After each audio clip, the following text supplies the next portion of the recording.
What's up, guys? This is Real Estate Podcast, episode 108. I'm here with Griffin. I'm here with Trav. I'm here with Adam. Yeah. This week we watched Dune, the 2000 TV miniseries. Yeah, we've been reviewing it. But now it's all about it. Yeah, this is the last episode. We bout it. Yeah. So, I mean, we I did take back everything I said. No. Well, the last episode we did, Trav had to leave, so we didn't get to hear what he thought about episode 2. Oh. So this he will rated be good. it. Did he rate it? He rated the movie. Blue Velvet. Okay. Yeah, we didn't Blue rate Velvet? the show until now. Yeah. So, I mean... Before we talk about episode 3, you got anything you want to say about 2? Well, not really, because I feel like my closing statement will probably encapsulate a lot of it. I mean, I like a lot of the... Oh, go ahead, Trav. I was just going to say, don't you guys hate the fact that even with both versions of Dune that we've watched, no one has visually given this story the love and care it deserves? Well, they're fixing to. The TLC? Yeah, man. Yeah, it's about to happen. Yeah, they're making a big budget one. It's got Jason Momoa in it. And dude that directed that fucking... Blade I'll be Runner. honest, this show is really hard to watch. What is it, because it's old? Was it harder to watch than the movie? Yes. Mm-hmm. Well, it's because it was long. Because, and then the budget. That's not to say that the significance of bringing out some, more of the stuff, it's not bad, but visually, like, it's not good. I feel like I would have enjoyed this story a lot more if it had a bigger budget. Yeah. Visually. Oh, yeah, for sure. I mean, it was a sci-fi series. The budget was small. The acting was small. No, it was really big. The acting was bigger than the budget. You know how when you've read something and you kind of when you build the world in your head, yeah. It's always never how you visualize like The Martian. It. Yeah, like The Martian or The Dark Tower, even, all those, like, it's not how you picture it in your head as you're reading it. Yeah. I think the same could be said maybe for some people who have watched stuff like Lord of the Rings and everything. Like, maybe their idea of Middle Earth looked completely different. Yeah. Let me ask y'all this, because I already know mine. Has there ever been a movie adaptation of a book that was better than the book, or met your expectations of said book? Martian was pretty good.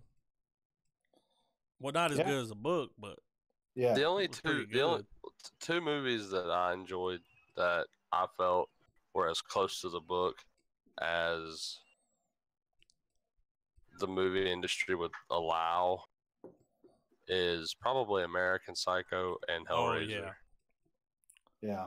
So I didn't read American Psycho, but that movie's amazing. They left out the very extreme deaths from the book, because the books go he completely mutilates a hooker's body in the book, and obviously they imply some of that stuff in the movie, but awesome. They don't go anywhere near like Bret Easton Ellis does in his book, man. Like, yeah, that book was weird. But watching the movie and the book and having read the book, it's like, you know what I mean? Like, I thought it was that was a good one. Yeah. And and I don't know, I mentioned Hellraiser, but really, I mean, Hellraiser was such a short book, and it was a novella. Yeah. So I mean, it was kind of pretty much a script in and of itself. Like, right, yeah.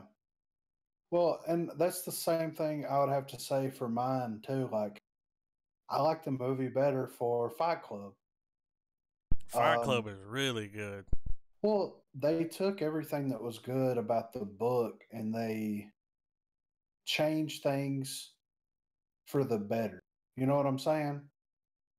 Like the changes that they did make was like, first of all, it was fully endorsed by the author, and second of all, it made sense in the context of like what you're visually seeing. So that's Well, with Pollock, I feel like there's always two perspectives with Pollock. He's either just abstract as fuck with some of his ideas, yeah, or he's shock value writer.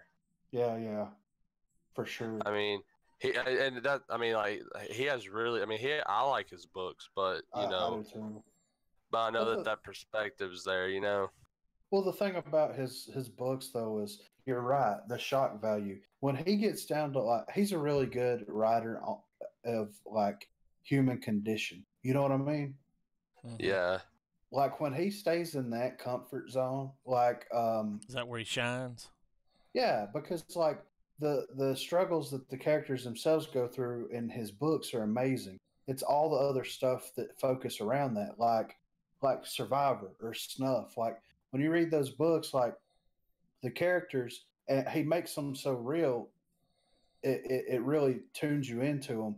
And then their kind of their plot and the things that they go through, whether you can relate to it or not.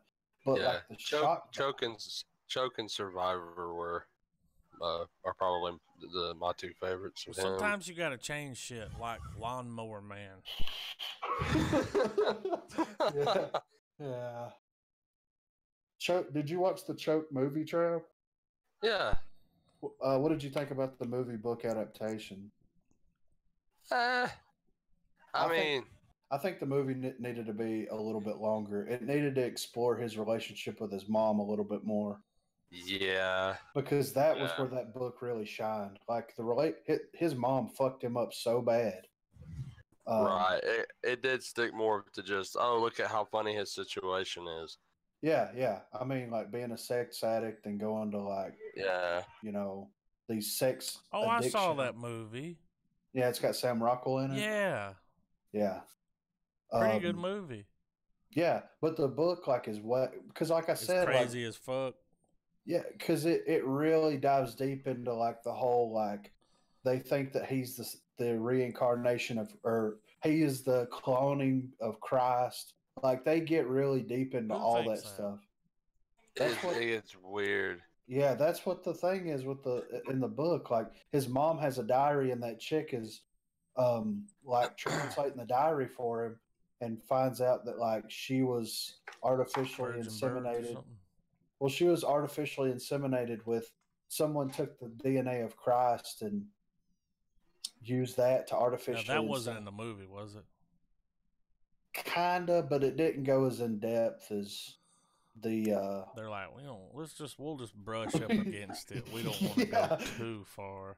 Yeah, they didn't. We don't want Far Cry 5 it, but no. I thought the narrative concept behind Survivor was really cool. How he was telling the story backwards. Oh yeah, for sure. That shit was cool.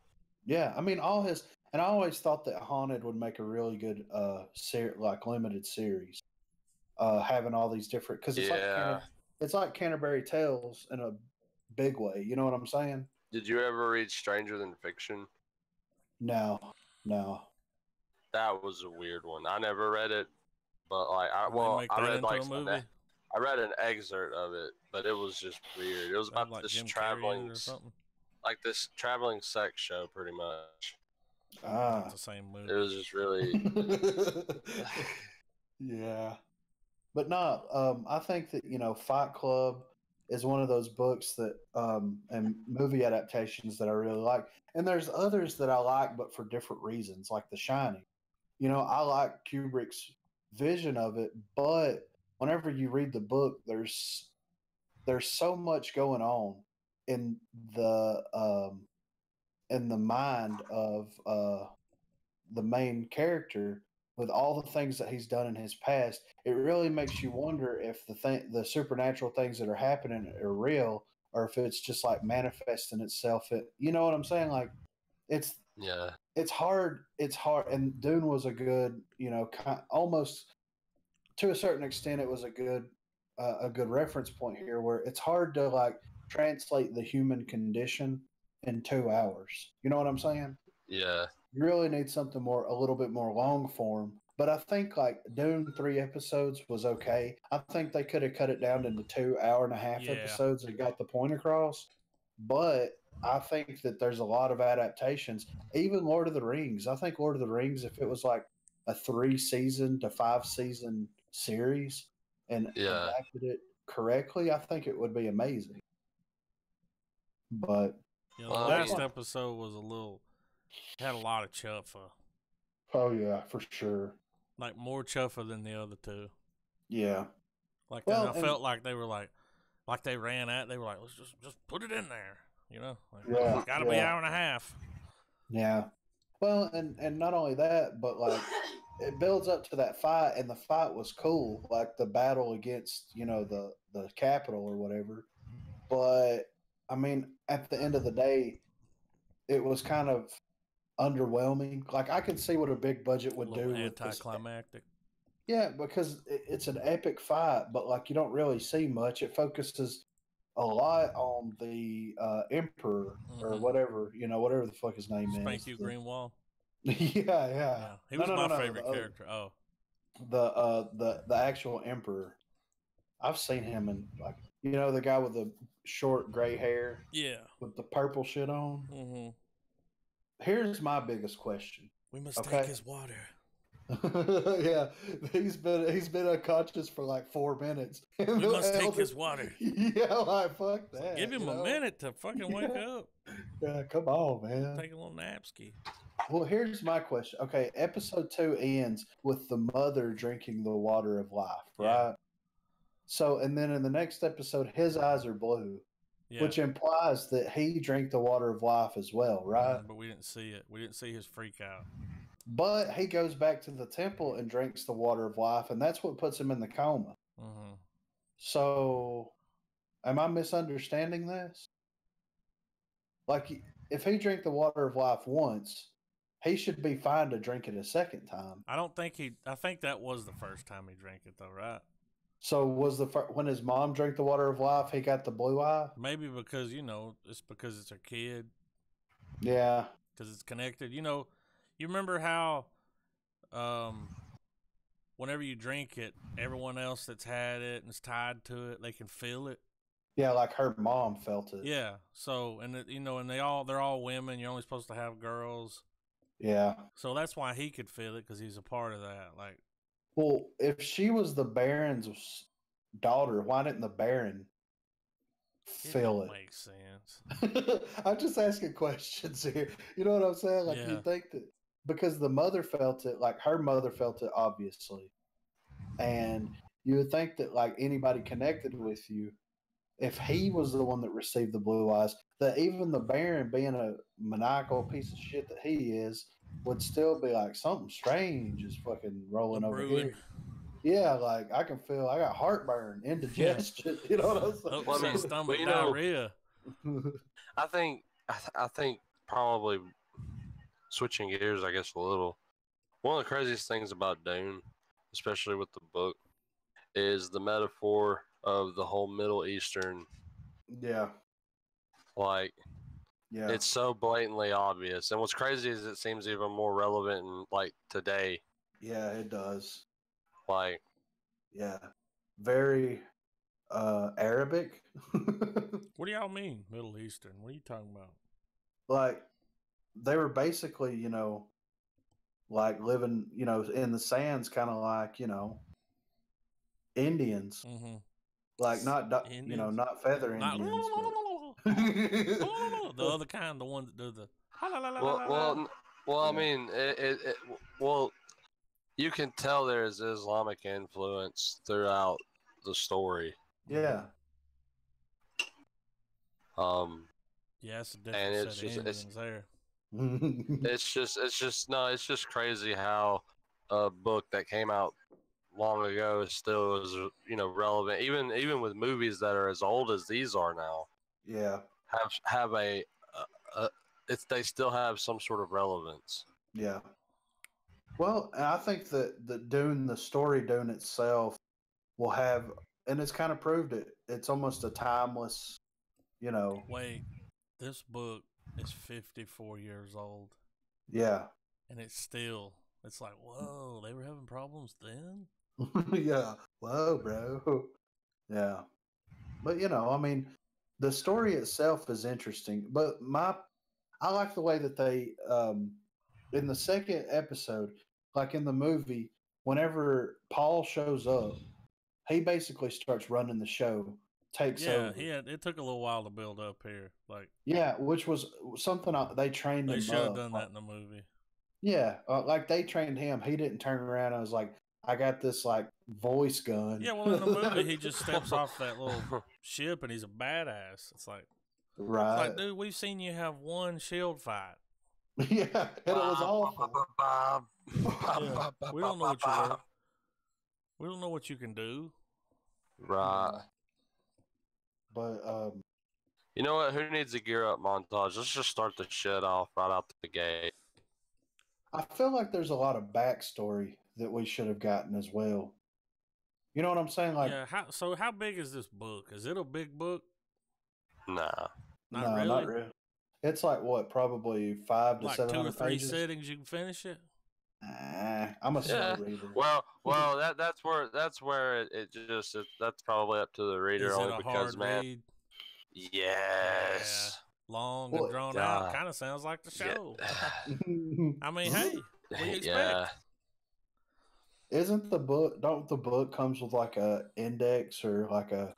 Yeah, it's just like any other sci-fi fantasy. It's got a dramatis persona where it gives you a rundown of who's who, what their significance is.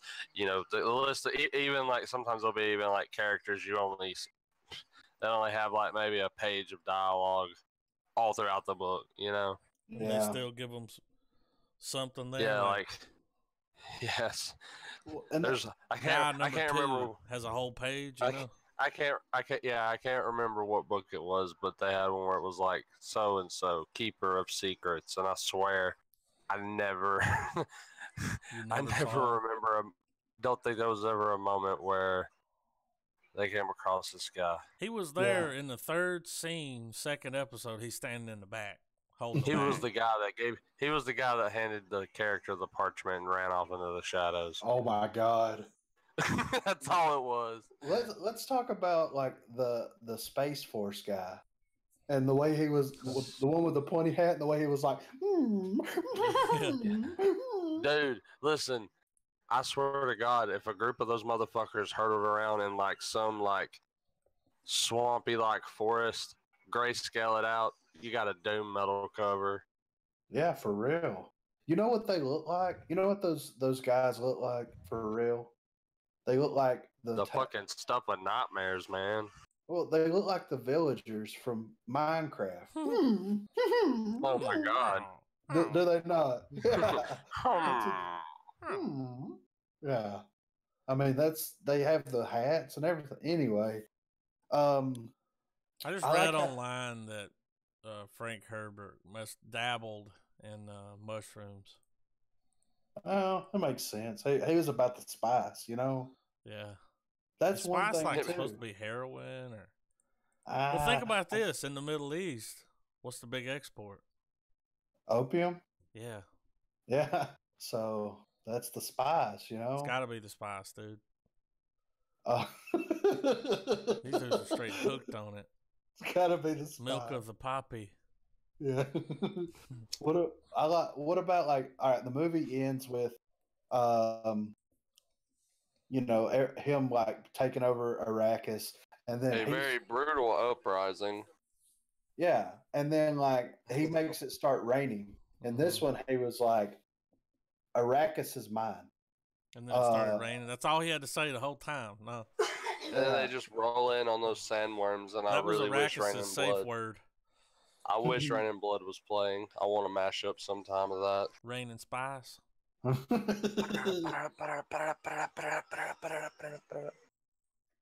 then the worms start wiggling when it goes into the really fast part. Oh my god! Like Here's they get something confused. I'll say like about they, this whole like they don't even series. gain ground; they just start wiggling to that. Like You can't watch this and like do stuff No. because I kept having to rewind it. Yeah. I was taking like a laptop apart, and I'm like, "What just happened? What did he eat? What was that?" I don't know. He was It always like eating something. I thought it was spice. Like he was eating He's the hooked spice. on it. He's a spice head. Yeah. Well, at the end of the show though, like he's sitting on the throne. Everybody is dressed up in their finest. Got their church clothes on. When the fuck did they're all like, all right, time out. We're all gonna go change clothes. We're all gonna go buy a new wardrobe. Yeah.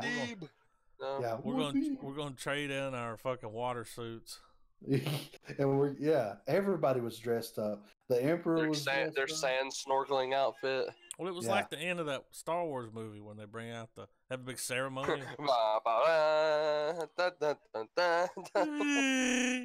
Sandworm comes crashing in. They give it a medal. And that was another thing they kind of changed too. Was like in the movie. He wrote it, but in the movie he could kind of control the sandworms. Mm-hmm. In the show, he was like he was like the Ace Ventura of sandworms. Yeah, he could speak him a little bit, you know. My desert crawlers, hear me! And he turns around and starts butt yelling. You start hearing that thump, thump, thump, thump. You hear the opening guitar lick to the Georgia Satellites, and those fucking worms start. Oh my god! Like that. Yeah. No, but they're emitting the song, so you just hear it faint, and then it comes in there. It's like it's coming out of whenever they open their mouth. One of them's wearing a stone size or a fucking stone Stetson. No, like that was in there. Cowboy. If that would have been in there, I'd have been like, hell yeah. He says, "Don't tell me no lies and keep that spice to yourself. Keep your sand to yourself." Yes. Don't hand me no spice and keep your sand to yourself. That's pretty good. Yes. I mean, you're rewriting it. Is a parody coming? If not, it needs to. You know what I'm saying? Keep your sand to yourself. Yes. They're like, what? Why? It's like, well, why not? Did you watch it? You already know. All 4.5 hours of it, you know? It was really long. Yeah. Let's see, how long was it? So it was 4.5 hours. Yeah. I'll never get that back. Well, I mean, it wasn't. I'm glad I watched it to see, because I'm guessing everybody says that the series is a more faithful adaptation. Well, now when someone tries to blow smoke up my ass, I'm like, seeing it. Yeah, right. I wrote part of a verse. It's like each time we talk, it's always the same old thing. Always, gotta kill Atreides. That's what the Baron's jamming out to. The Baron we just baby. I don't know why that came to me. I literally pulled that out of my ass, but I just figured that's just funny to think of anything approaching and it's playing that song. Like you hear some big ass jacked up truck coming down the road and you hear that playing, you're like, it's got the speakers like from Mad Max. You know what you're in for. There's a dude up there playing guitar. Instead of Fury Road, it's Mad Max Dirty Road. Like, the Baron almost got taken out a couple of times. How creepy was the little girl? Fat bastard. Yeah. Okay. Yeah. I don't know that guy's name, but when he was floating, because I'm mad, and I'm mad because I float. Yeah. He was creepy. He's always like rubbing somebody's legs and. Yeah, he's they didn't have the heart plugs in this one, did they? No. I think Lynch added that, maybe. Isn't that guy, though? Isn't he, He's the guy from Ace Ventura. He's the fat dude that comes and gets him. Isn't he the? Doesn't he? Isn't he the dude that plays the Hydra agent in Captain America? Surely not. Like his brain eventually gets uploaded into the computer. I don't think so, man. He's too fat. When I saw him floating, I was like, you know, he's got at least 6 blood clots. This was the '90s, home. You know.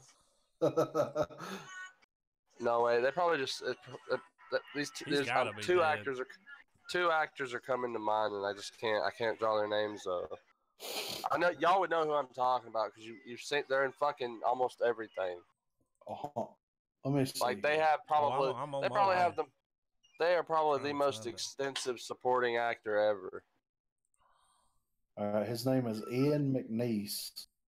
Wow. He was in he is in Doctor Who. He played Churchill. Yeah. All right. Let's see. Is he still alive? Yeah. He was in Doctor Who recently, right? Yeah, that was 2010 to 2011. Isn't he in Top Secret? Let's see. He was in Valkyrie. He was in the TV series Rome. He was in The Black Dahlia, The Hitchhiker's Guide to the Galaxy, White Noise. I like him. Around the World in 80 Days, Black Ball. Hold on. Top Secret will be back in the 80s. Yeah, I'm back there. I'm not seeing it yet. I think it's 87 or 84, something like that. Maybe 82. He was in Top Secret. He was the fucking guy that was out there going, novelties, party tricks. I don't know why, just that came to my mind. Like it was weird. You fucking dug deep. Like shallow barrels, Adam. Shallow barrels. Like 1984 deep. He went back. Significance. Anyways.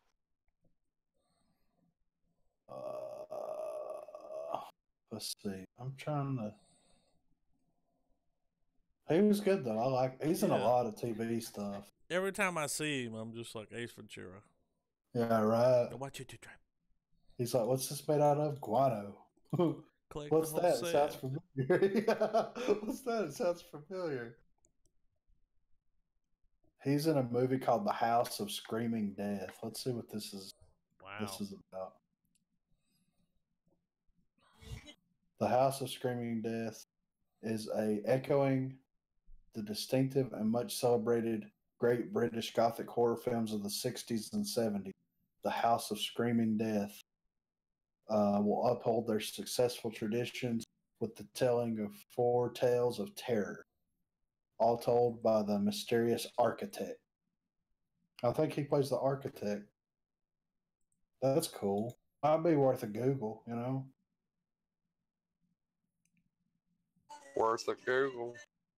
It's got a 5.5 on IMDb. Let's see what Dune has. The series has on IMDb. Might be higher than the movie. 7.1. Damn. Not too shabby. So was this guy Messiah worthy? The guy that played Paul? Ah, man, he had there were some moments where you're just like, ooh, I cringed. Yeah. Several times. He was like, Father! Yeah. This had a lot of cringe, dude. Father! And then those backdrops. It looked like a play. Yeah, it really did. We watched Dune the play. What about those fucking early 2000s computer game graphics, man? I'm telling you. Yeah. When those ships were flying in, it looked like a PlayStation 1 game. It did. Maybe worse. Dude, holy shit, this guy does a shitload of voice acting in video games. Who? The main guy. Plays Paul? Yeah. Anything we know? Well, we've got Star Wars Battlefront 2, Warhammer 40K Dawn of War 3, Battlefield 1, Dragon Quest Heroes 2, Total Warhammer, Assassin's Creed Syndicate. This is the special effects team that did this show? No, the guy that played Paul. This is all his voice. I'm sorry. I was like, what? Yeah. Like, Dragon what? Age Inquisition. They've come a long way, you know. The Witcher 3, he did a voice in that. Assassin's Creed. He's still gainfully employed. Well, you know, he's a little extra. Yeah, he puts it on thick, and when you're a voice actor, you have to do that. So perfect, you know. As long as you can't see his face. He did the follow-up, dude. He did the follow-up, Children of Dune, 3 episodes. It's got him back. We're not watching that. It's got the bear back. I think it's time to break away from Arrakis for a little while. It's got James McAvoy in it. Oh my God. Is that Susan Sarandon? Oh my God. It is. She plays the princess fucking Carino or whatever the fuck. This looks terrible. I mean, I might have to watch it. Are you looking at the IMDb page? I am. At the top where it's got the trailer, look at him. I know, right? Star Wars. Yeah. I was thinking, he looks like, you know, some artist interpretations of Jesus. You know what I'm saying? Like, with the one eye looking at you. Are you Christ? Muad'Dib. This has a higher rating on IMDb than the damn original series. 7.1 on the original. This is 7.6. Oh, 0.5, bro. Hey, in IMDb, that's a fucking leap. Yeah, right. You guys are like, it's gospel. Yeah. They bring the Baron back. I know. Adam gasps, heresy. They had a budget of $20 million, though. What'd the first one have? But it didn't have that much. See. Yeah, 20 million. Damn, that was not money well spent. What did they spend it on? Craft services? No, they had to pay fucking William Hurt. You know what I'm saying? Catering, assistance to Susan Sarandon. Parking. I might have to check that out. No, man, it's 4.5 hours. Do you know what you can do in 4.5 hours? If I could listen to it on in a podcast form, I'd do it. Yeah. But you know who the guy? You know who the guy that played Gurney? Yeah. You know who that guy is? No. He's Atcha Ari. Atcha Ari? It's Atcha Ari. Holy shit, dude. Yeah. Lock, stock, and two smoking barrels. From Atcha Ari to Gurney. Right. Damn, that was Hatchet Harry. Yeah, Hatchet Harry. Why they call him Hatchet Harry? Because he kills people with a hatchet. What was that other guy? What was he? Something the Baptist? Paul the Baptist. What they call him? It was God. Now I gotta look it up on him. Barry the Baptist. That's it. Was that? Yeah, Barry the Baptist was his name. Atcha Ari. You bring me my guns, boy. You already know. Yeah. So what do you guys give it? The whole series? Oh, yeah. The whole kit and caboodle. I don't want to go first.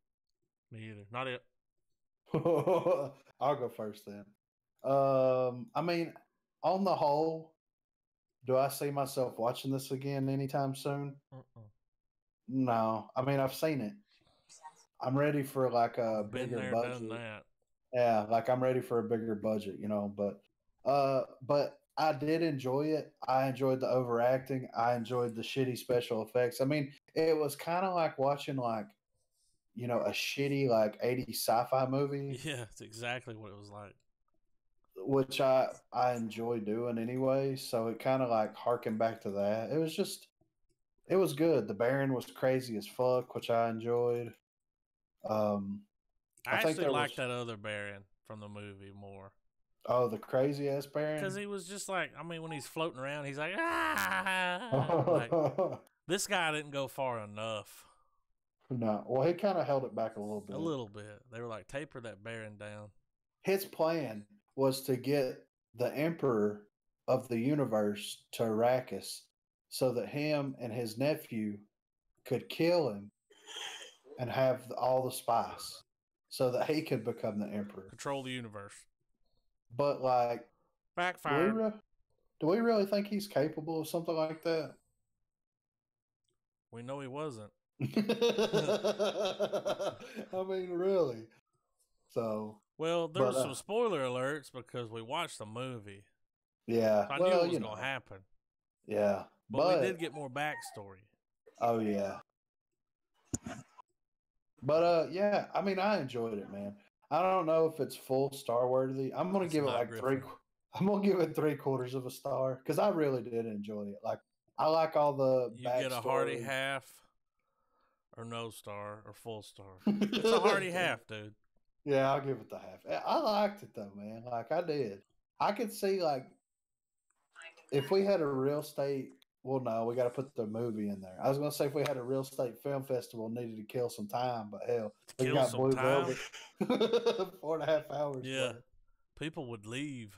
They might not. Like, we're gonna go get something to eat, take a nap, shit, shower. We'll be back. Yeah, 4.5 hours is a long time. Yeah. Could you imagine watching it all in one go? Make sure you make it. No. If I had to watch it all 3 back to back, would have hated it for sure. Yeah. Would have hated it. By the time you get through that second episode, I'd have been like, I'm doing something. Stop paying attention. I'm building coils. Like. Yeah.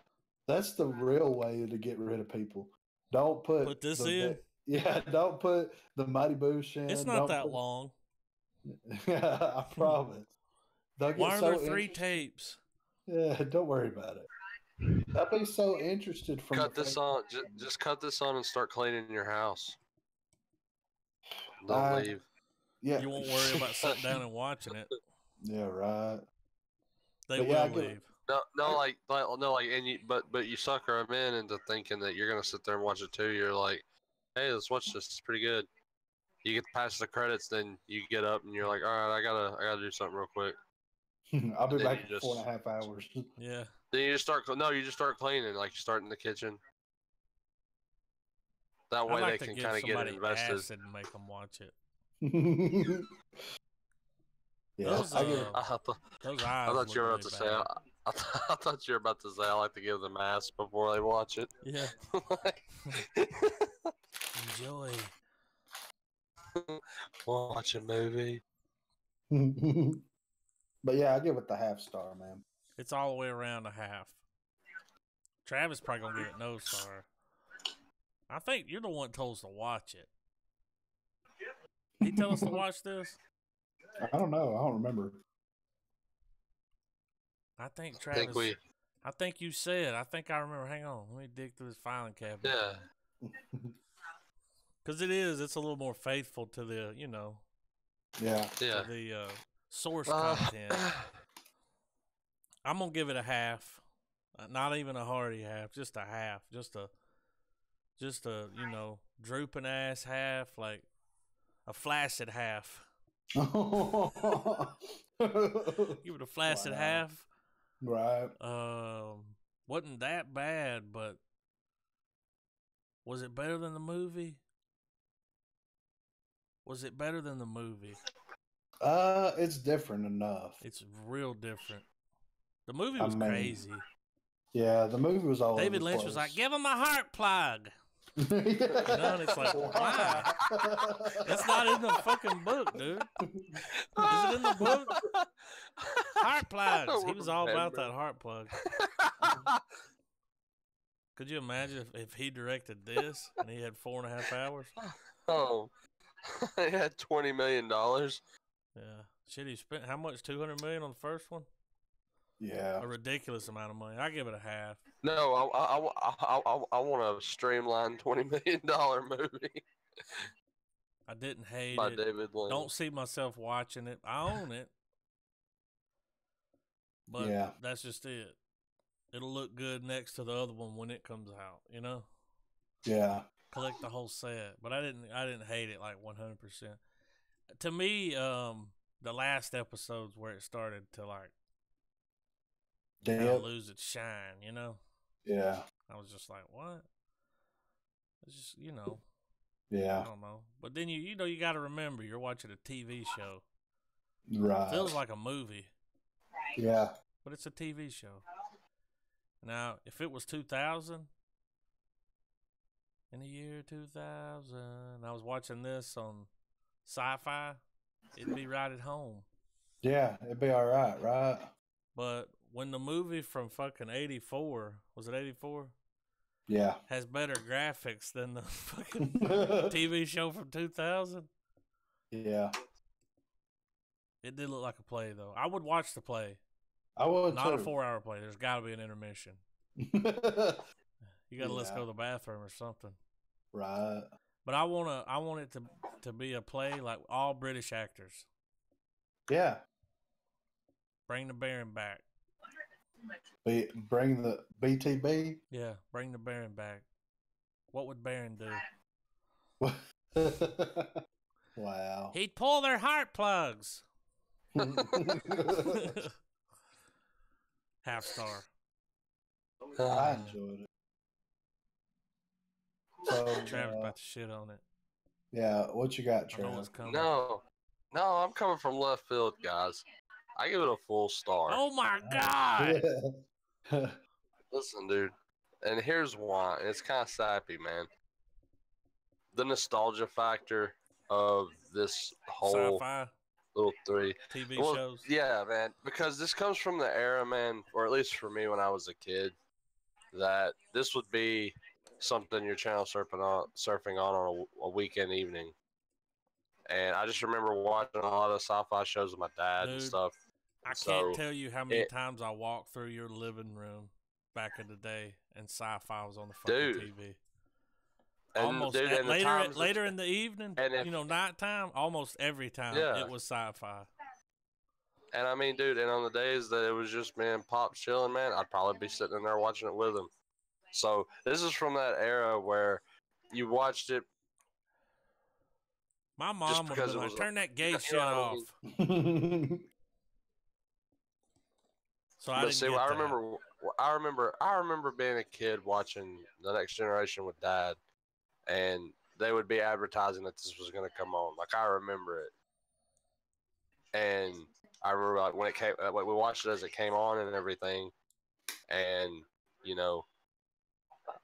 I didn't really remember the story as a kid. So watching it now, it for the first watching time the way it is now, or at least this version of it, So, but I mean, it deserves 2 stars. Well, like to echo some of Griffin's sentiments, the overacting, it's the type of movie that it set itself out to be was not a big budget, not a theatrical production,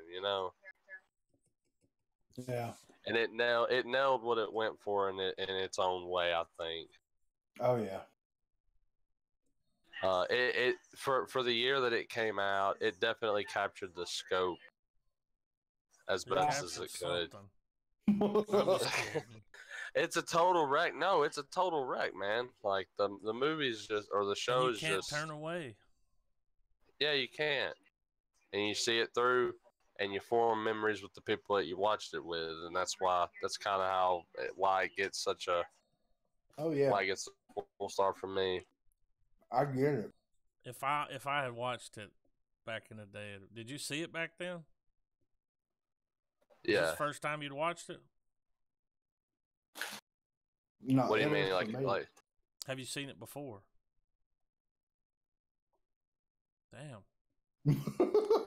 Have you seen the show before? No. The TV series. Did you watch it back when it came out? Like, Yeah. so see. Are you What talking happened? to me or to I'm Griffin? talking to you. You gave it a full star. Yes, I remember watching it when I was a kid. So see, I feel like if I'd have had that, might have given you more. Might have Raised the scope a little bit. Might have raised the stakes a little. Well, is there anything else we need to cover on Dune? There's another one coming out. Next week, Yeah. we're starting the... It's another Dune. Yeah. We're going to see Paul Atreides Again. slowly fucking march his ass to Arrakis. Yeah. Get your Arrakis in here. Goddamn sandworms. And then boom his way into the throne room. I have a feeling, though, it's going to be good. Yeah, I think it will, too. It's the guy that did fucking, what you call it? Blade Runner. Blade Runner 2099. A new one. Or whatever. I mean, 2099. I mean, dude, it can get all deep and philosophical all at once, whatever. I just want it to look visually good. I want to go watch it for the eye candy. I want it to be like Blade Runner. Like Blade Runner, especially 2099, it's something that I don't know if we covered it or not in the episode, but something that I've gained an opinion I've slowly gotten on it is that the story can be forgiven because it looks just so goddamn good. Mm-hmm. I like the story for that Blade Runner movie, though, for real. I know a lot of people shit on it. Like, one of my buddies from high school was like, I thought the story was shit. And I'm like, well, I mean, it wasn't like the best fucking story in the world, but I think the guy did the best he could with what he had. It looked great. Yeah, I mean, I enjoyed the shit out of it. I like fucking what's his face, Drive. I like him a lot, and I like the character he played. And I like Harrison Ford. Harrison Ford, forget about it. Yeah, I mean, it was. I enjoyed it. Man. Harrison Ford bust out like, "Where's my family?" Yeah, it's like easy. I want my family back.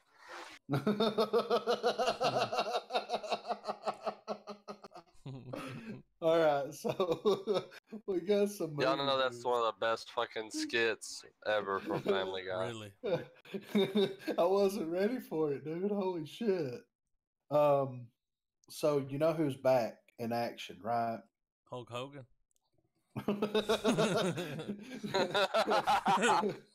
No, it's not the fucking Hulkster.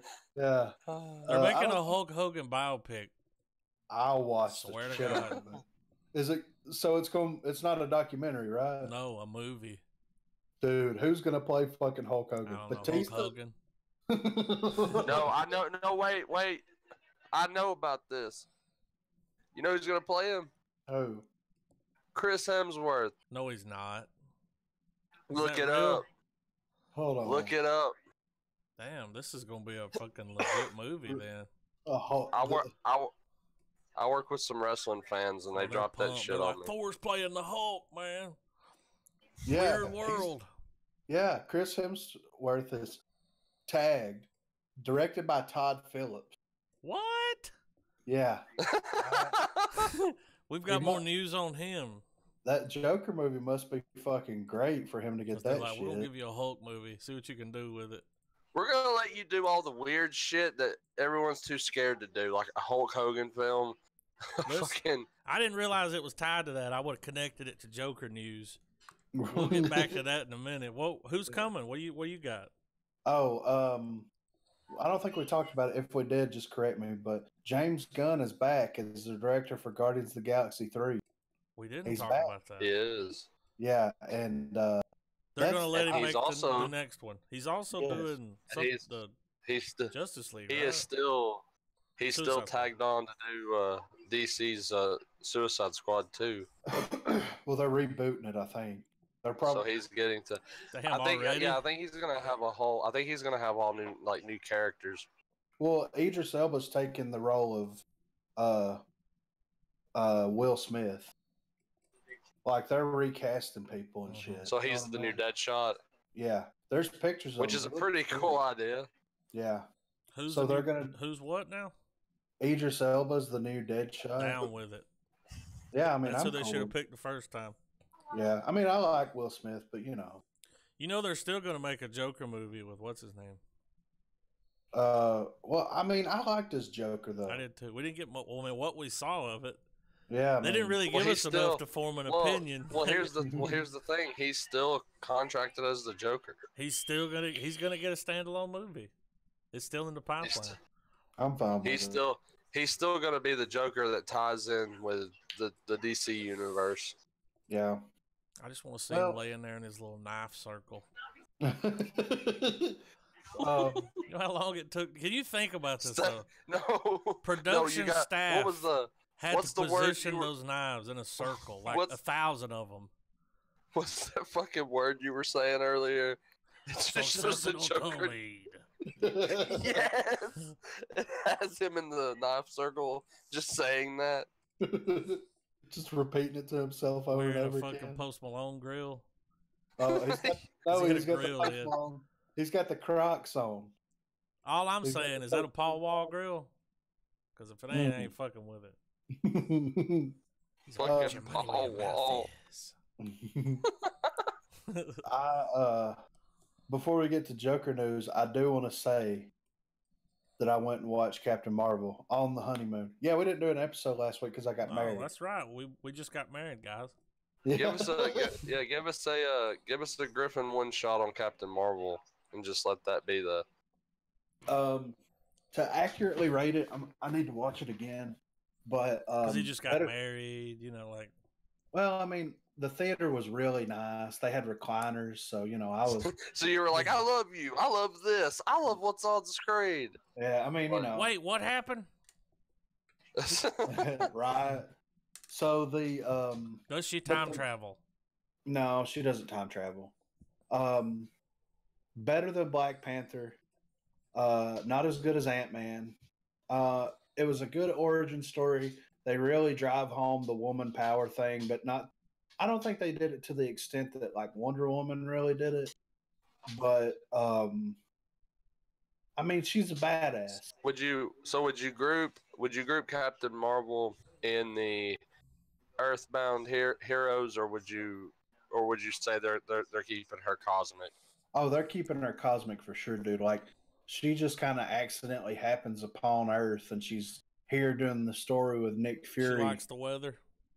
Well, she's just kind of like, you know, stick around. She's on a mission, and she winds up on Earth, and then it's kind of Black Snake Bone. Yeah, well, and it kind of goes with that whole like she's from a different planet, but not really. But she's doesn't know anything about what's going on on Earth. So she's just like real. So she's just like real. Like, yeah, she's like, "What's this? What's a payphone?" So I've heard that it gives us a semi-origin story of the Tesseract. Yeah, it does. Yeah, I mean the Tesseract plays a big part in it. I like the way that they did the Kree and the Skrull. Like I like the story itself, and I just don't think that there was. Like I said, I'm gonna have to watch it. There was a lot of hype. Well, there's a lot of hype, but there wasn't as much action as you'd think that there would be. Like from watching the trailer, you mean? Yeah, because like I mean, the trailer's just packed full of action, dude. Yeah, well, here's the problem with Captain Marvel. She suffers from Superman syndrome. You know what I'm saying? Mm-hmm. Like whenever she finally goes Super Saiyan, and there's no way. Too late. Well, no, it's not that. It's not too late. It's just there's nothing that can stop her, and and everybody knows there's nothing that can stop her. So, win. Yeah. So what's the real threat? Yeah. What's here? the risk? And like there was some risk going on, but it wasn't enough to really matter because I didn't get the connection to the story that other people got because I'm not a refugee. You know what I mean? Like, I'm not like, yeah. But on the whole, right now, first watch in the theater, I'd give it a good half star, but that may change when the movie comes out. Because, like I said, it's hard to really judge. I can judge a movie better by watching it at home than I can watching it in the theater. You know? Well, you're able to focus. You're able to really get into it. Everything out. Yeah. With I see what you mean. You said what's the like she's so strong. Like, it's like, well, damn, we all know she's gonna win, but here's what you got to think about: the people around her can die. Yeah, but that's what I'm saying. I didn't really care enough about the other characters because and you know that Nick Fury's not gonna die because he's exactly. That's the thing. They needed more characters that you like care about. And you're like, oh, I'm worried that they're gonna die.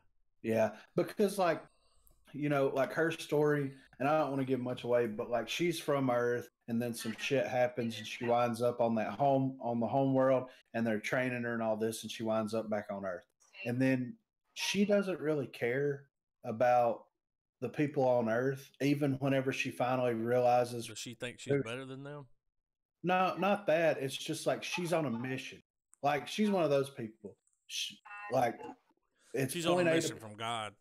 Like no nonsense. Yeah, and then whenever the turn finally happens, it's like almost too late that she gives a fuck about these people. You know what I'm saying? Mm-hmm. I mean, that's my thing with it. Like I said, I like the story. I like the conflict and all that stuff, but I didn't have a lot of, connection to the plot that these characters had, so it was really hard to put myself into that situation. Do you remember after the movie came out, like the actress was on a warpath? Oh yeah. Now, and then all these people were talking about it. Like, was there anything like that in the movie? Did it get like real? Well, I mean, towards the end of the movie, when she goes Super Saiyan, it shows this like montage of like her at different ages in her life getting knocked down, whether it's like physically or emotionally knocked down, and then it has this cool montage of like her standing up and her like becoming the person that she needs to be. But that's what I'm saying. Like, there's those moments of like girl power, woman power, whatever. But cool. It doesn't hit you over the head with it the entire time. Yeah. Because like the thing is she's the superpowered alien from another. That's what everybody thinks. She's a superpowered alien from somewhere else. Like, of course she's going to be a badass. Of course that she's going to be like this amazing figure because nobody's ever seen anything like this before. So like that's kind of like what they need is like, I think that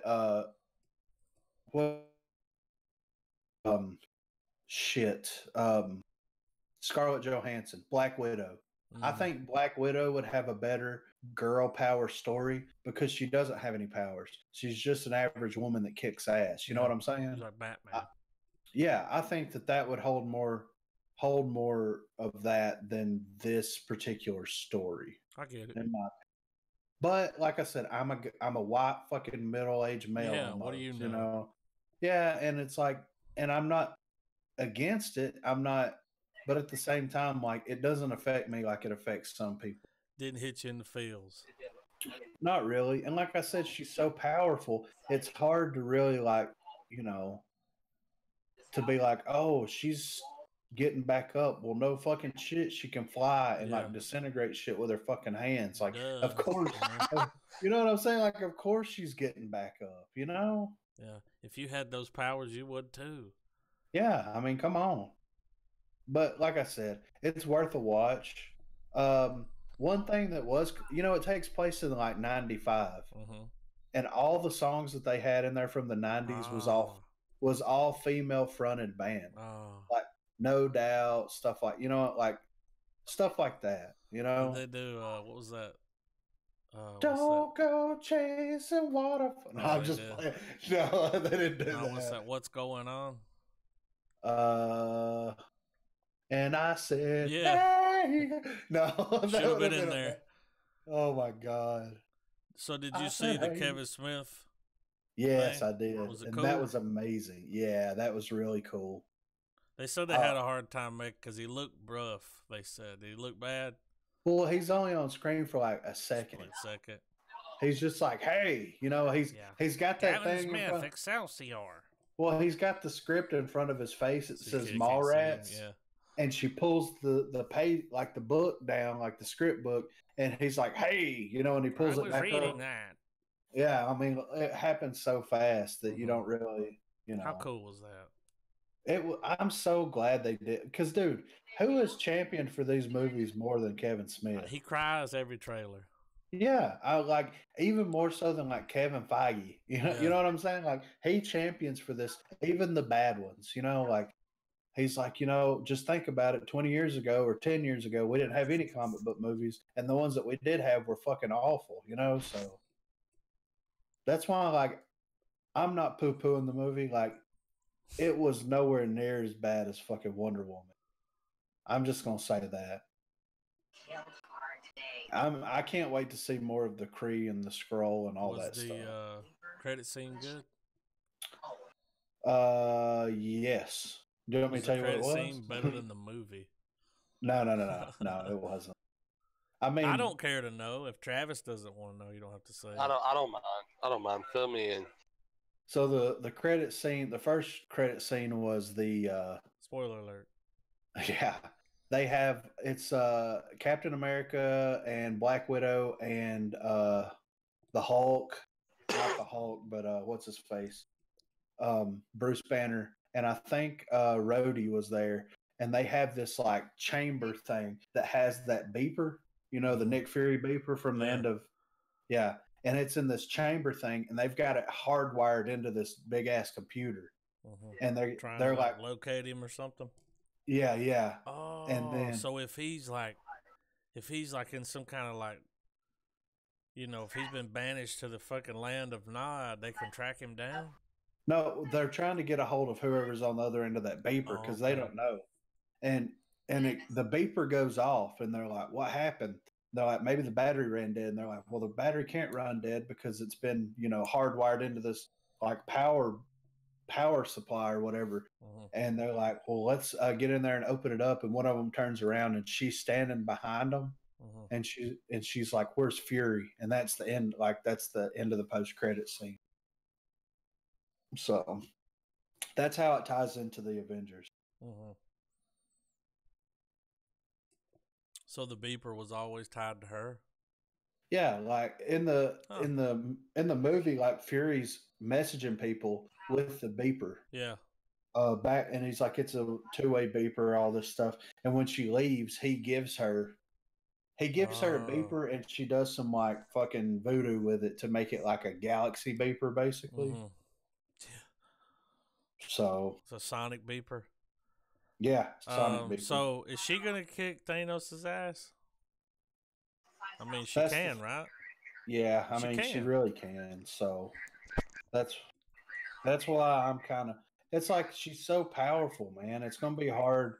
She's gonna like Doctor Strange fought a threat that was big enough for her to fight. Like, like something. Yeah, why not just let her be the Avenger? Yeah, I know.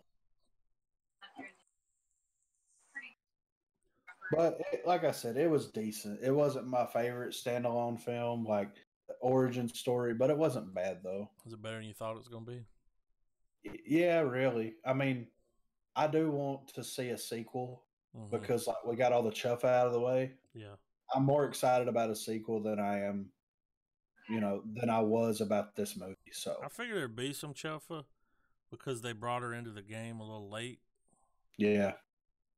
Well, since it was like a prequel, like a big prequel, it's a little bit different. It is. They brought her in late, but not really.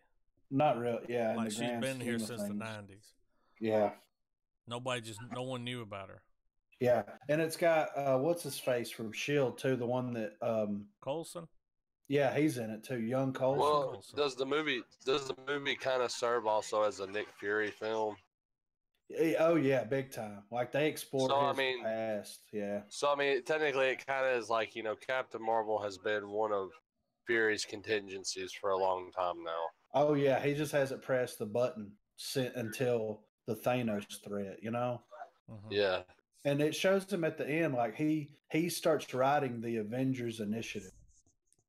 Like he's writing it on his computer whenever she leaves the planet and all So this. she's the inspiration to him for it. Yeah, she's the one that kind of makes him spearhead it. That's pretty cool. Yeah, but yeah, Nick Fury was badass though. It shows how he loses his eye, all this other shit. That's cool. Was he like, my eye? He's like, I'm tired of this motherfucking eye in this motherfucking socket, you know? Yeah, and he pulls it out. I'm like, damn. Throws it. It's a exploding eye. That's funny.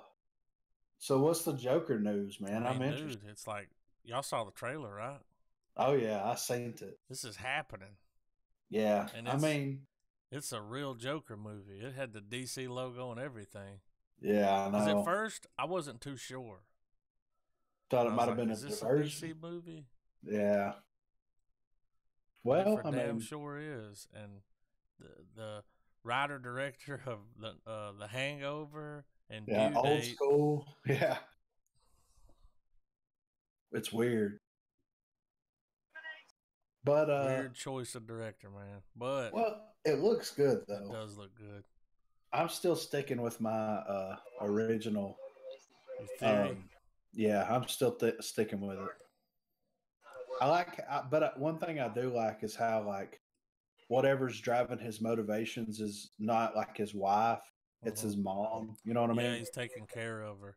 Yeah. At the beginning in the trailer, you see him walking back, and he's holding a medicine bag.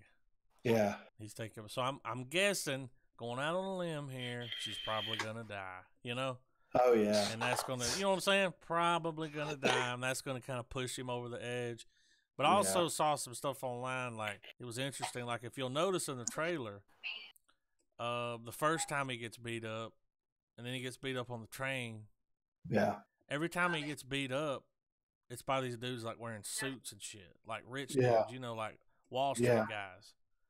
So I saw some stuff online where they were like, you know, like we think that it's like he's going to start like this where everybody's going to rebel against them. Like people start putting on masks and going out and fighting these, you know, pricks back. Yeah. For the little guy, because they're just like picking on, you know, we're better than you low life. Right. Like, and that's what they're talking about on the news, like people putting the mask on and that he starts it. That'd be kind of interesting. They made some cool points. Do y'all think he's going to kill Batman's parents? Oh, that's what I was fixing to say. You know, Corey came in with that shit the other night. And but when you watch the trailer, he's I mean, that's got to be Bruce Wayne, right? The kid? Yeah. He's like touching his face, and he's on the other side of a fence. Yeah. And then you see it on the news where it's like a man put on a mask, and you know, he's like, I don't know if he said, and he's holding a gun. I mean, it's like, are they trying to say? Maybe it wasn't him in particular, but I think that like someone associated with him. That he, like that claims to be one of his little minions or something. Yeah, and with him, I'm with the Joker. I'm still saying that. The scene, so Robert De Niro's in it, and he plays the guy that gives him his TV break. You blew it. Yeah, man's a tired now. Successful calling. So Robert De Niro gives him his big break on TV, and that, you know, and then it shows him sitting like in a nightclub watching some guy tell jokes, and he's writing jokes down on a piece of paper. Yeah. So it's like, oh yeah, like really the Joker, like he wanted to be a comedian, right? But like a failed comedian. Let's put a smile on that face. But then they're saying, like, this may not be the Joker.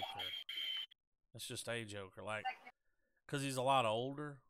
Yeah. And because, you know, the Joker and Batman are supposed to kind of sort of be around the same age a little bit. Yeah. Yeah. But in this one, he's, like, way older. Well, if they do the whole thing where they pretty much give Joker Joe Chill's backstory, It's like how they did it with the '90s Batman, like the first Keaton one. If they go that route, it eliminates the ability to. Well, I mean, they'd have to take a different route on the idea that Batman made Joker. Yeah. Joker made Batman. I know that while they were working on the movie, every night they would get together in the like trailers and stuff and rewrite scenes like almost every night. Really? But they said that's not a bad thing. Like sometimes you hear that and you're like, oh, that doesn't sound good. But what's his name? Todd Phillips is kind of known for his improv. Yeah. And that's just his way of giving them a chance. Like, what would you say? Yeah. Because you may say something cooler. I mean, what comes to your mind when you hear this? It's like, oh, this. So he was real cool about letting everybody, have some input. And he didn't completely rewrite it, but add to it. Well, Joaquin Phoenix, though, is like... Yeah. Like, he can be fucking Joaquin Phoenix as fuck. Mm-hmm. You know what I mean? Like, he said it was like he took it on because he was, like, intimidated by the role. Yeah, so you got to think, like, his ability to improv, because he kind of goes method, like, with it. He lost a shitload of weight, dude. Yeah. For the movie. Yeah. Like, so much weight that they wouldn't be able to do reshoots. Damn. Yeah. That's so that makes me a little bit more excited. Dedication. Yeah, that's what that is. So hard. Yeah. But I'm excited about it though, man. I think it's gonna be pretty good. I don't know what the story is gonna be, if it's gonna be my theory or if it's gonna be an actual, whatever. But either way, I'm in. I'm in. I'm in. When does it come out? In October, I think. Y'all know why they released so many photos from the set? Because to build hype. No, they were filming in New York, like on the street, and paparazzi. He said they were surrounded by paparazzi, and they were taking these shitty ass grainy photos every day. Yeah. So he went ahead and just had a photographer come in because he was like, "You're ruining it for people." Like, people seeing these photos are like, "Fuck, that movie looks stupid." Yeah. So he went ahead and had a photographer come in. That's where all the set photos came from. That's why there's so many. Maybe even the videos that we saw where they had somebody on set filming. Right. That trailer was the one with that I started the joke. I laugh, but I cry. You took me by surprise. I mean, dude, if that's not in the movie, they're fucking up. That song is so good. I don't even think that was a real trailer. I think someone, because it's just some guy. Well, he was on set. And he got some footage and shit. They could have used that to promote the movie. Yeah, for real. Because a lot of people are complaining that they've released too much. Like, we've seen too much shit from the set. Yeah, right. You still don't know what's happening. No. So, like, come on now. They died, It's it's kind of one of those things where it's like, yeah, we might have seen some stuff from the set, but like, has still no context of what's really going on. Still got no fucking idea what's going on here. Has anything been spoiled for anybody? We don't even know if it's a Joker movie. Apparently, there are a couple of shots in the movie where he runs. Wow, big shocker. Oh my god. Oh man, he has to sprint for a second in a movie about being a criminal? I will say this. No. In that trailer, there's this scene where he comes around like a hallway. Yeah. And he's wearing that fucking purple suit, dude. He fucking looks badass, dude.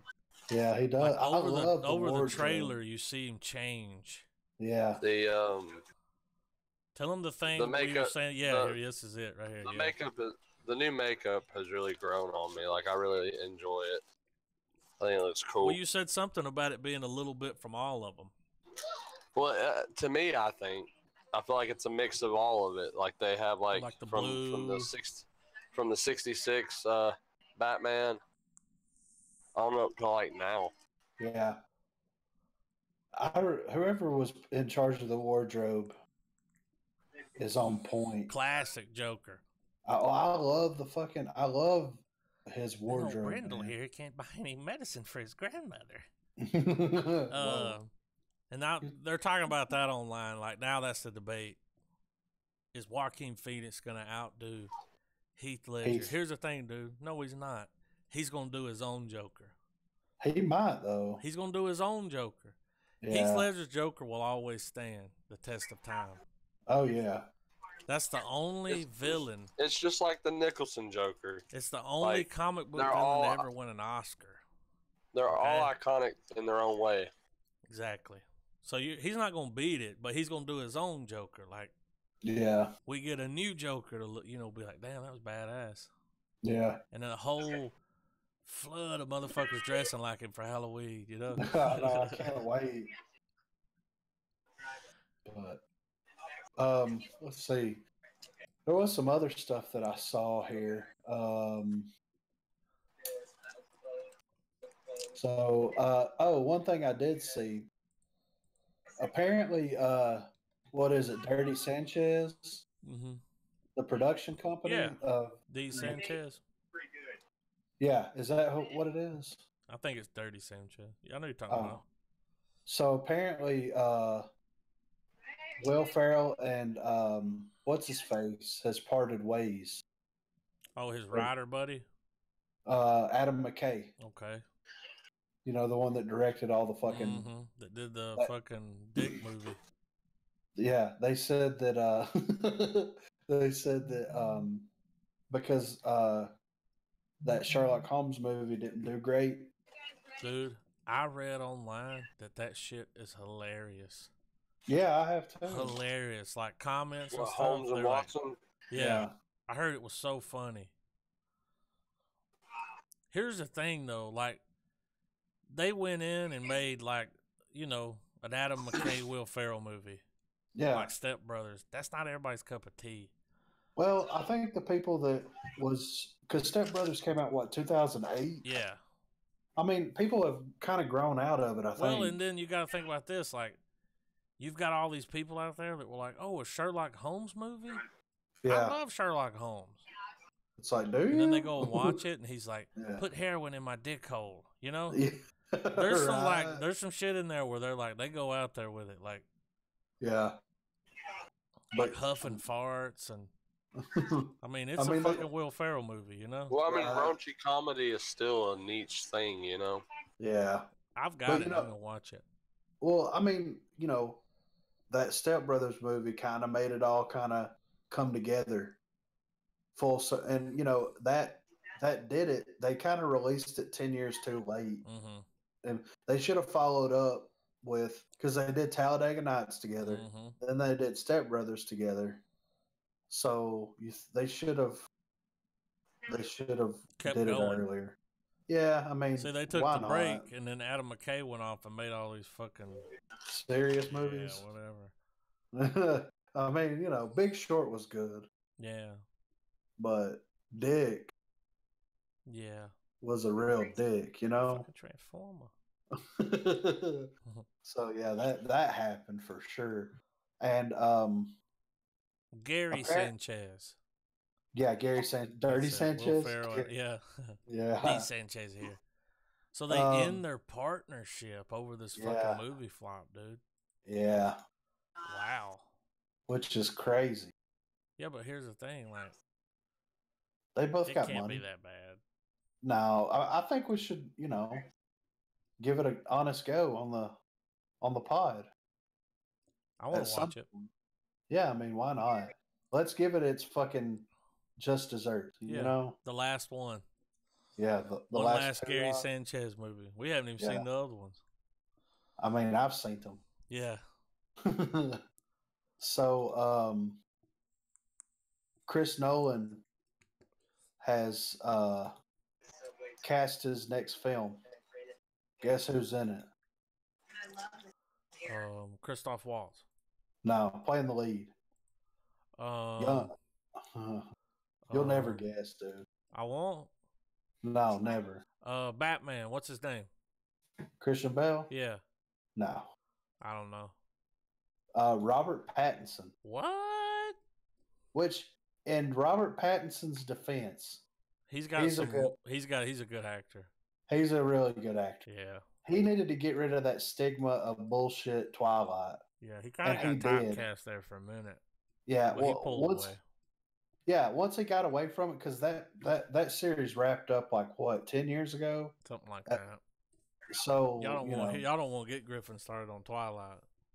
I mean, there's another podcast with that on it. I mean, I would rather watch the Twilight movies over those fucking singing movies with the chicks. Pitch Perfect. Yeah. Oh, dude. That's my fucking bane of my existence. Yeah, I'd rather watch Twilight over that. Yeah. But so I'm interested. It's a sci-fi film. Right here it says the untitled Chris Nolan project. He's read the script and he says it's unbelievable. But beyond that, he has sworn to absolute secrecy when it comes to anything having to do with the actual contents of the movie itself. It was first announced that Pattinson had joined the cast of Nolan's very mysterious next project in March, along with John David Washington and Elizabeth Debicki.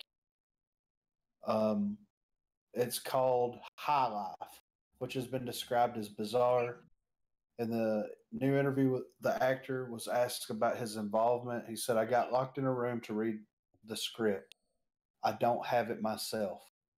I've been a little wary of doing big movies for years and years, but there's just something about Chris Nolan's stuff."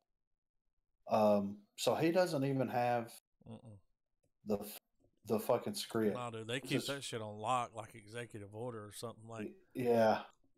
It's under lock and key. There's combination. You got to give blood. Like, he probably signed an NDA. Oh yeah, dude. If he spilled the beans, he would have to pay probably as much as that movie's gonna make. You know what the fucking secret rumblings in Hollywood is? What? That there have been whispers that the director is working on the top secret Green Lantern Corps film. Who? Nolan. Is doing Green Lantern. No. There's whispers that this movie might be the Green Lantern Corps film. So holy fucking shit. Robert could be playing the Green Lantern, maybe? Yeah. Which could work. He looks like Kyle and Ryan. You saw what he said. He's like big budget movies.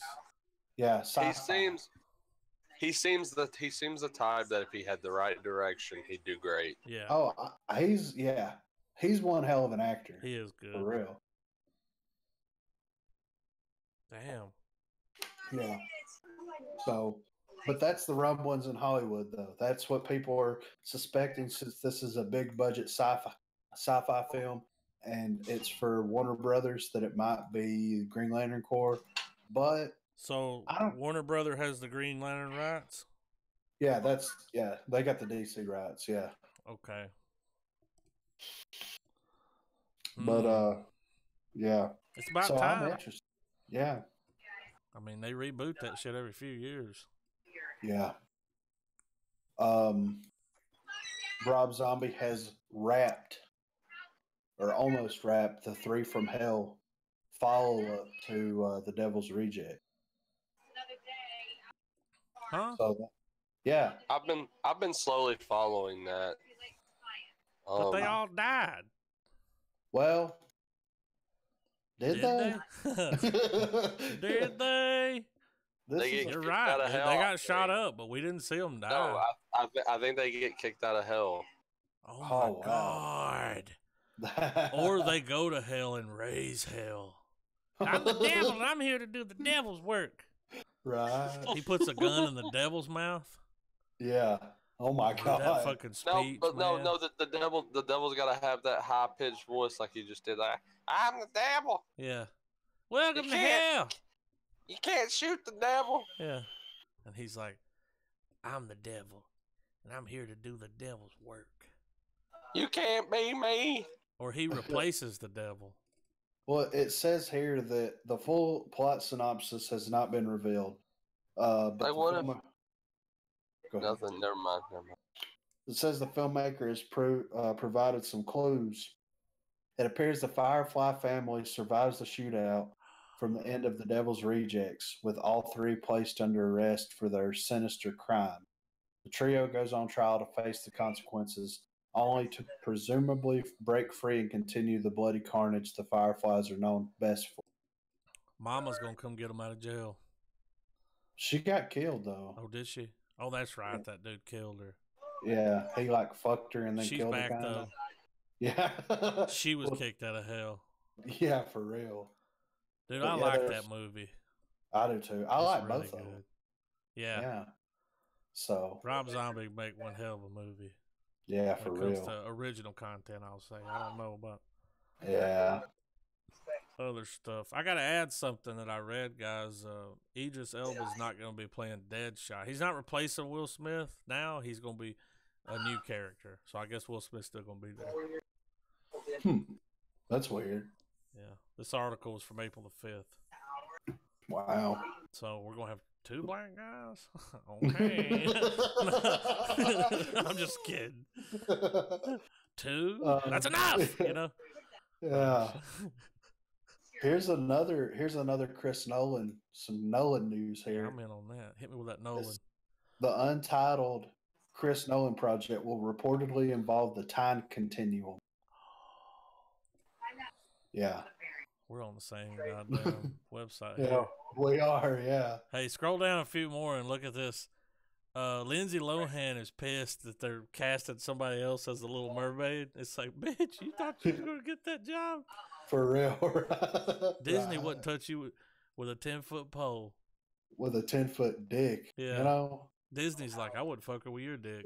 Yeah, I wouldn't fuck you with Fox's dick, and we bought that. Yeah. And it's dirty. Oh, God. That's funny. Oh, Disney announced that there will be more Alien movies. Hold on, let me find it. Because they announced like a lot of shit that they're going to be making films for. Let me find it. There is a God. I'm convinced. Hold on, it might be on the first page. I gotta find it because it was some major franchises. I'm so glad they bought that. I hope they get it all. I just want Disney to own everything. Yeah, right. Even me. I can't find it, but apparently, Disney said that the major Fox franchises that they got, Aliens included, are going to have right here. Disney promises new Alien, Planet of the Apes, and Kingsman movies. Yeah. And apparently New Mutants is confirmed for Disney's 2019 release slate. So that's going to happen. The one they already shot? The one they shelved for like 2 years now. Yeah. So they're finally going to put it out? Yeah, finally. So, and Godzilla vs. Kong. Rap shooting in Australia. So I saw that, yeah. King of the Monsters comes out this summer, and I'm guessing next summer is when we'll get we're gonna get the follow up to that, which I'm excited about.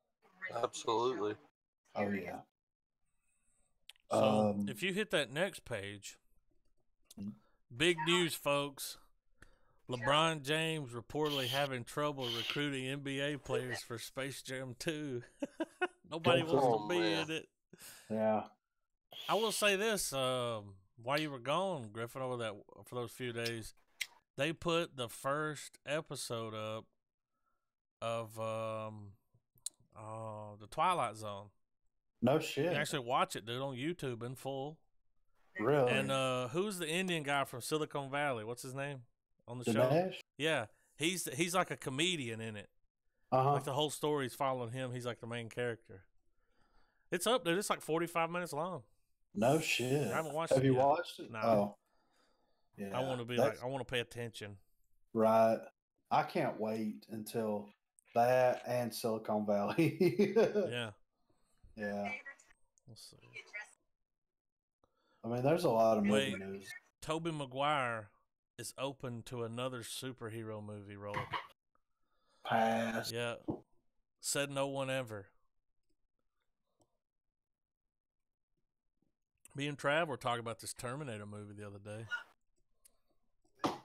It's got Sarah Connor back, right? Yeah. Yep. I'm down. Who's going to be playing John Connor? Are they going to bring? Of course, they're bringing him back.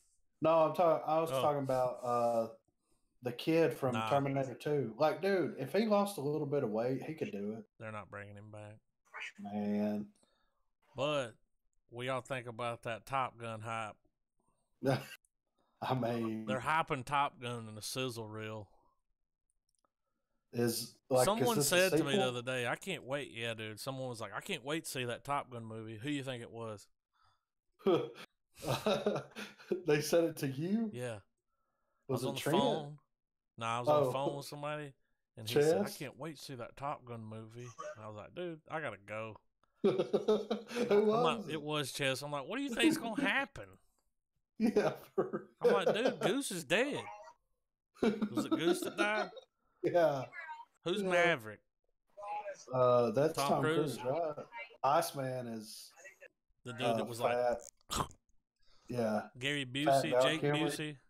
Val Kilmer. Oh, what? Yeah. It was Val Kilmer. Yeah. I thought it was one of those Buseys. No. Dude, I was watching whenever we were on the honeymoon, you know, anytime I go to a hotel, I put it on True TV and leave it. Because they must have been watching Impractical Jokers then. Yeah, because they played it nonstop, you know. One of the episodes and one of the things they had to do was like somebody comes in, throws water in their face, and then they have to explain why that person threw water in their face and get the person they're explaining it to side with them. Yeah. Well, Gary Busey comes in on Sal and freaks out, like goes full Gary Busey. They're straight name dropping. He was just like freaking out, like, dude. No, like he actually did it. Like Gary Busey was on the show, showed up and freaked the fuck out, and like left. Yeah, I was like, is this real life right now? What's funny, man, is when I was in Alabama on that Sunday, that's what they had it on. They watched on Hulu. Yeah. But we're watching Impractical Jokers, and I'm sitting there watching it, and I'm like, where can they possibly go where people don't know who they are? Well, I mean, where? Because they're always in, like, New York. Yeah. And I'm like, everyone in New York's got to know. There's probably billboards everywhere. Like, yeah. Because you'll notice sometimes a lot of people will walk in, and you can tell they'll start smiling, like they know. Yeah, they know what's up. And they're like, oh, that's just Sal. Yeah, it's just Joe Gatto. Like, they're just impractical joking people, you know, no big deal. It's like the new Candid Camera. Yeah, it is. But it's so fucking. And I watched that first episode or whatever episode they were showing of that Tacoma FD or whatever from the guys from Super Troopers. Was it good? It was hilarious, dude. I gotta see that. And you said they're firefighters? Yeah, they're hanging around the fire station. They're doing. Just think about the endless possibilities there. Yeah, dude. Let me see if I can find this clip. Oh my god! While you're looking for it, Brightborn officially rated R. Yes. Vin Diesel reveals he has roles in James Cameron's Avatar sequels. He's gonna play the Tree of Life. He'll talk like the Iron Giant. Can I not find this clip? Will Smith's Genie sings and raps. Oh shit. Life Lessons with Mufasa. That's a fucking podcast. Welcome back to Life Lessons with Mufasa. With Mufasa. I like Rafiki. Yeah. I got my King of the Jungle. Beard? No, King of the Jungle pants on right now. It's got Simba's. No, it's got Scar's face on it. Yeah. I ain't even playing. You're wearing Lion King. I am. Pajamas? My little night pants. You know got what I'm your saying? nightgown on? Yeah, I got my fucking robe on. Let me see if this is. Hold on. All you need is a big comb and a fireplace, Griffin.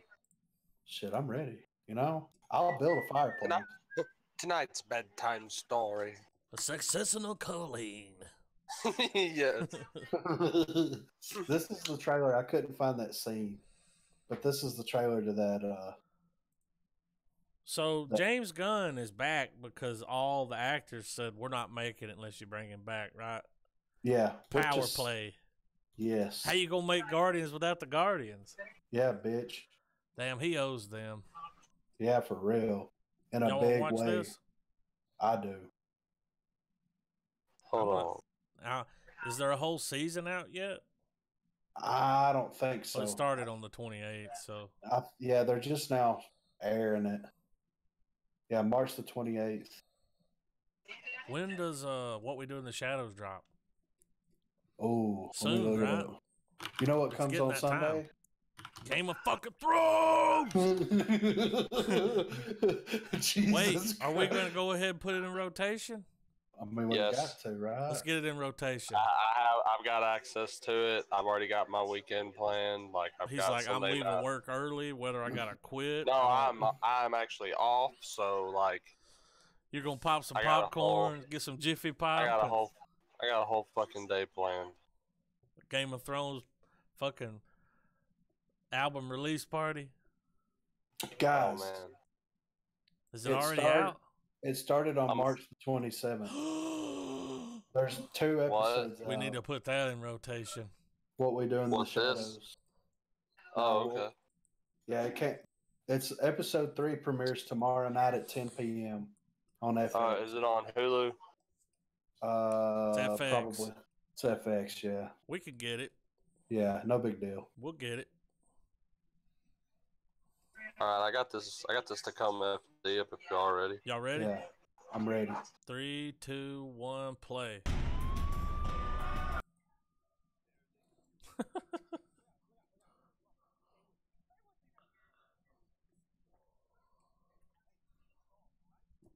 I hope Dangle makes an appearance. Oh my God.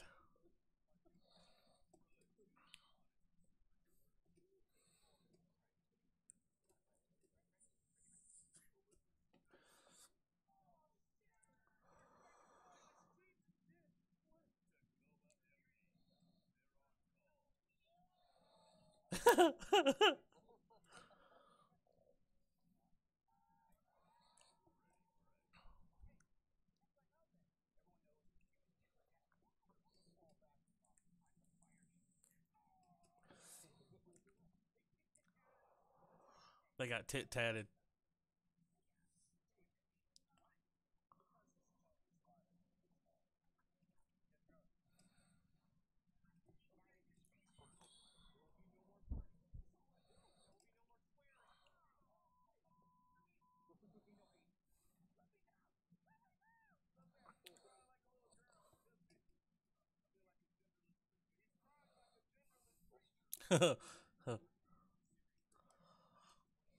What's not to like?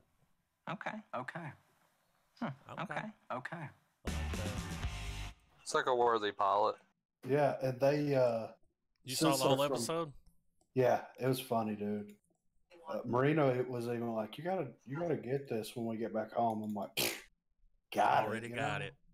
Yeah, no big deal. Yeah, since we've been sitting here, I've already got those 2 episodes of What We Do in the Shadows. Hell yeah. But it's pilot season, man. It is. It's pilot season for sure. I bet the reviews are in. For pilot season? Yeah, for that show. They gotta be. 8.3, What We Do in the Shadows is 8.3 out of 10. Nice. Let's see what Tacoma FD. And that's only 1,600 reviews. That's real good. 211 reviews on Tacoma FD, 7.3. What would you review it?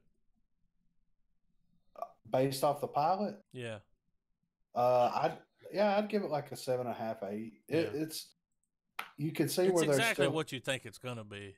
It's Super Troopers in a fire department. Department with like they don't have them all there, but they've got a good majority. Dude, what were they playing? Jaws of Life Jenga?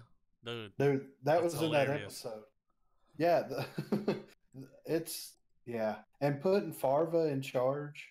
Oh yeah, Like, so he's like the head yeah, chief. and the That's what other they call him. guy, the little guy, he's fucking with him because like apparently, one of them's married to the other one's sister, and it's like they work together, they're kind of family. It's one of those situations.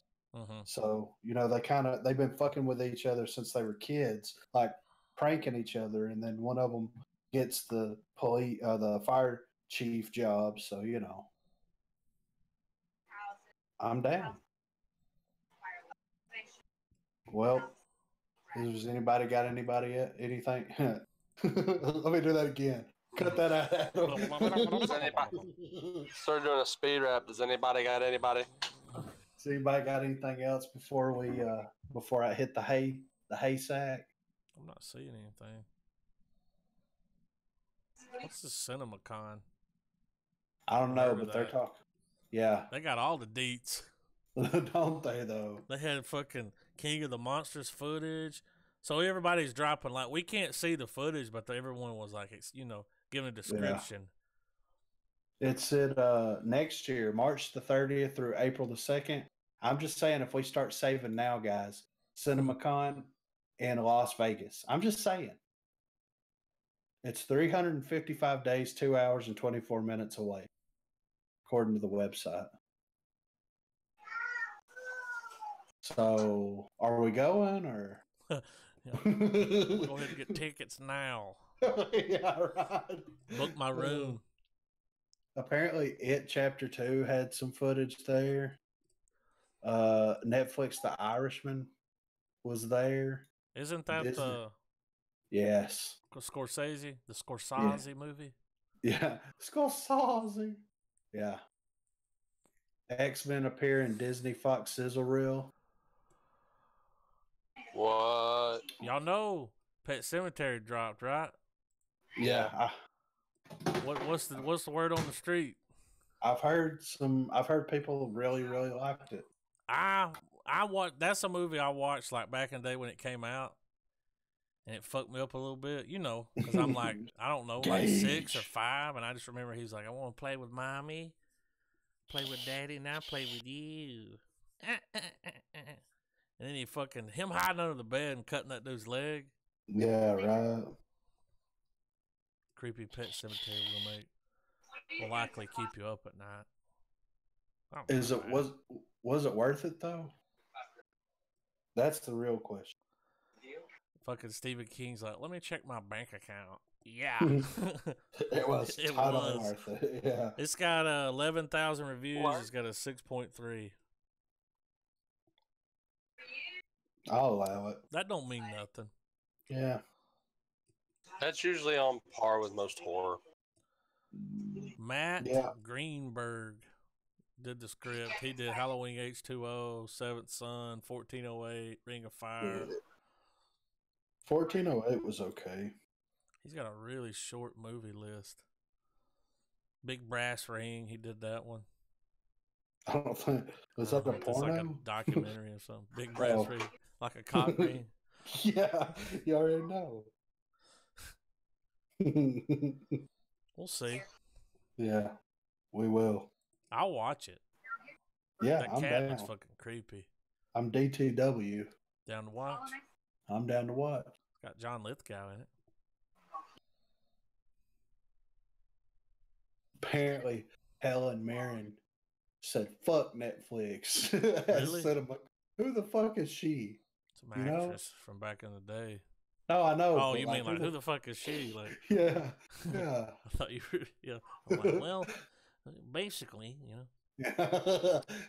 What the fuck is the internet? Well, here recently they had this big thing where they were talking like, because you got all these people making these Netflix movies and stuff, and they can't get any kind of award, like an Oscar or anything for them, and some of it's like good enough to get some shit. Like I think that's why the Irishman's going to limited theaters. Yeah, so it So can that have it the can, yeah. yeah. So that's what you have to do if you still want. Which look, dude, the screen's the screen. I mean, Yeah, exactly. you telling me that Stranger Things can't pick up something for effects or It you needs know to. best original screenplay or Yeah. I mean, come on, that new season's dropping soon. Did y'all see the teaser? Yes. It's pretty I'm good. excited. The kids are Yeah. growing up. Ain't they though? What's wrong with that kid's teeth? He was born without teeth. Was he? Yeah. That makes sense. Or like it's He's got something. like little snubbins in there. They're like he's got half teeth or something. Let's see. Well, I'll tell you exactly what it is. All you gotta do is type in Dustin Stringer Things. It is cleidocranial dysplasia. That sucks. Is a condition characterized by defective development of the cranial bones and by the complete or partial absence of the collarbones. God damn. Hold on. Sounds serious. Let's see. It says dental abnormalities, failure to lose the baby teeth at the expected time, slow eruption of secondary teeth, delayed or absent formation of teeth. So he's got that. And I think that, yeah. So, anytime you see him open his mouth real big, it's like, what's going on there? Yeah. I think he wears fake teeth. Like, really, I think that because I'm seeing pictures of him smiling. So check it out. After this Dune movie, Mm-hmm. do y'all know what he's going to direct after that?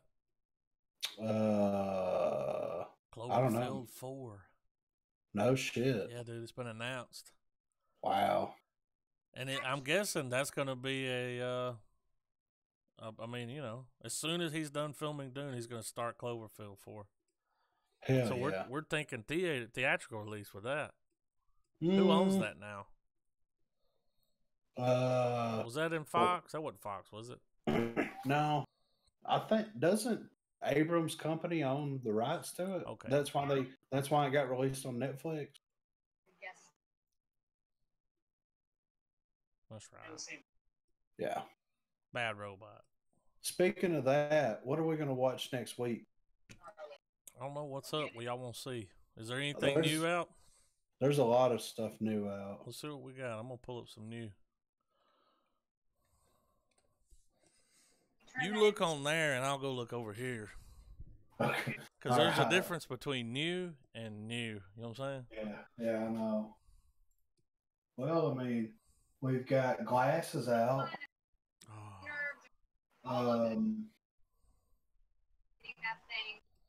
That Holmes and Watson is out. How to Train Your Dragon? No. The Mule is on DVD now. I've been wanting to see that. Heard that was good. The Mule. I mean, The Highwayman. What's that? I saw that too. I was like, what that smell like? Life is a highway. Kevin Costner and Woody Harrelson. Oh, that's a Netflix movie. That's right. I've seen the trailers for it. It looks good. I don't know what y'all think. Do y'all just want to throw some in the randomizer? Sure. You want to put Glass in there? Yeah. Glass, Holmes and Watson. The I want to Highwayman. watch that. It's Escape Room. Oh, that looks low budget. Glass, Holmes and Watson. The Headhunter. It's another new one.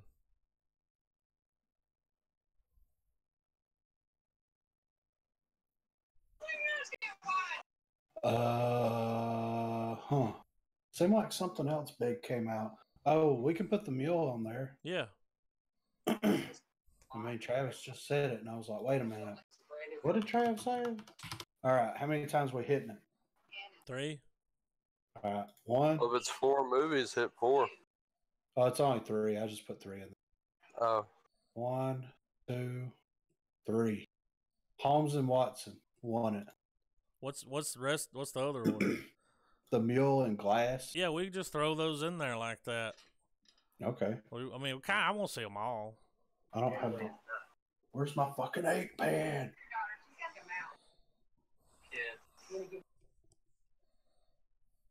All right, guys. Well, check us next week. We're going to watch some Holmes and Watson up in We're this gonna see if piece. it's really that. If we're gonna see if it's bad enough to end a 20-year partnership. Yeah, right. I don't think so. I don't think so either, But we'll find out. we'll be the judge of that. We will. All right, guys. Keep it real. Question mark. Checks in the mail.